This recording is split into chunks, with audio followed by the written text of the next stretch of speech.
দুইজন গুমের ভিকটিম, একজন গুমের ভিকটিম একজন গুমের ভিকটিম পরিবারকে মনোনয়ন দেওয়া হলো, সেটা হচ্ছে ফ্যাসিবাদের বিরুদ্ধে আমাদের প্রথম বিজয়।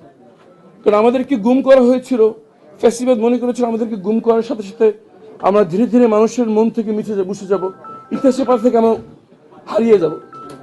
আমাদের রাজনীতিতে প্রত্যাবর্তন এবং প্রধান দুই দলের পক্ষ থেকে গুমের পরিবারদেরকে মনোনয়ন দেওয়া ফ্যাসিবাদের বিরুদ্ধে আমাদের প্রথম বিজয়, ফ্যাসিবাদের বুকে পদচিহ্ন রেখে দেওয়া।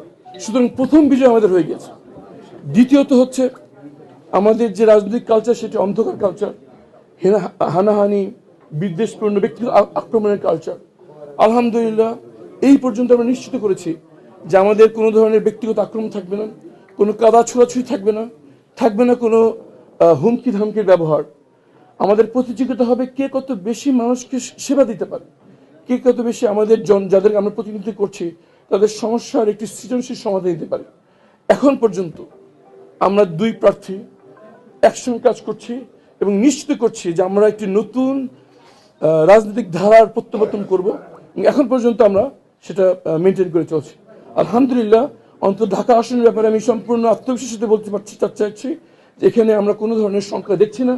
আমাদের আত্মবিশ্বাস যে একটি শান্তিপূর্ণ, গ্রহণযোগ্য এবং অংশগ্রহণমূলক একটি নির্বাচন ঢাকা 14 প্রতিটি কেন্দ্র হবে ইনশাআল্লাহ।